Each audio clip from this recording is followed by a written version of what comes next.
Боловсрол соёл шинжлэх ухаан спортын сайд Баатар Вилэг хэвлэл мэдээллийн байгууллагын сэтгүүлч тоомчидтой уулзаж боловсролын салбарыг тойрсон асуудлаар мэдээлэл хийлээ. Бага дунд боловсролын сургалтын цөм хөтөлбөрийн агуулгад тандалт хийж багш сурагчийн ачааллыг бууруулах, сургалтыг боловсронгуй болгох боломжийг судалж санал зөвлөмж боловсруулах үүрэг бүхий үндэсний багийг сайд Баатар Вилэгийн тушаалаар байгуулсан байна. Үндэсний багийн судалгааны үр дүнд багш нар үндсэн ажлаасаа гадна янз бүрийн олимпиадад бэлтгэх, аймаг сумын удирдлагын илтгэл бэлтгэх, нийтлэл захидлын уралдаан шүүх, тайлан мэдээ гаргах зэрэг элдэв бичиг цаасны ажлаа жагсаахад 419 төрлийн ажлын жагсаалт гарчээ.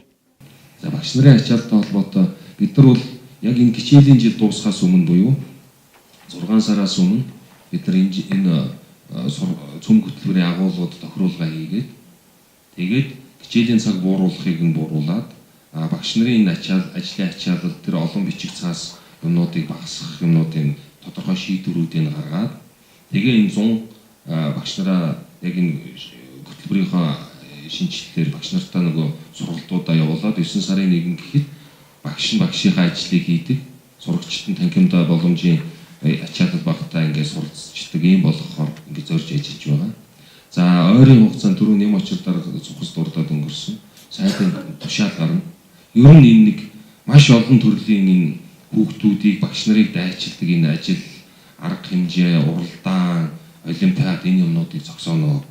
Багш нар үндсэн ажлаасаа давсан нэмэлт ажил гүйцэтгэж байгаа нь сурагчид танхимаар олгох мэдлэгийн бүрэн олгож чадахгүй, бие даалт, гэрийн даалгавраар олгож сурагчдын ачааллыг нэмэгдүүлэх нэг хүчин зүйл боллоо гэж үндэсний багт ажилласан багш нар дүгнжээ.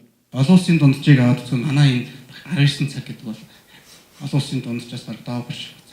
Энэ хамгийн бага цагтаа байгаа гэхээр ингээд Польш, Турк, Орос, Финлянд гэдэг ингээд нэлээд хөгжлийн өндөр түвшинд хүрсэн юм асуудал. Ингээд багш нарын жилийн цагийн ачаал байгаа. Манайх ч гэсэн харьцангуй бага.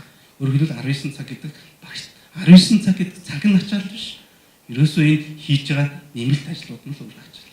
Тэгэхээр бид нар яаралтай багшийг энэ үндсэн ажил руу хийх энэ боломжийг нь олгосон тушаал шийдвэр энэ шийдлүүдийг гаргаж өгч одоо багшийг илүү юм зардаггүй байх улс төр төрийн захиргааны байгууллагуудын нөлөөллийг багшаас нь холбооч өгөх юм хэрэгтэй шаардлага байна гэж.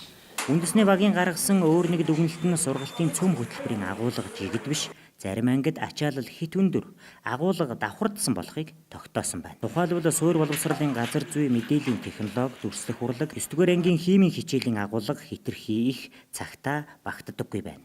Иймд цөм хөтөлбөрийн агуулгын 10% тохиргоо хийхээр боловсролын хүрээлэнгийн эрдэмтэн судлаачид ажиллаж, ирэх 9-р сарын 1 гэхэд багш сурагчдын ачааллыг тодорхой хувиар бууруулахаар ажиллаж байна.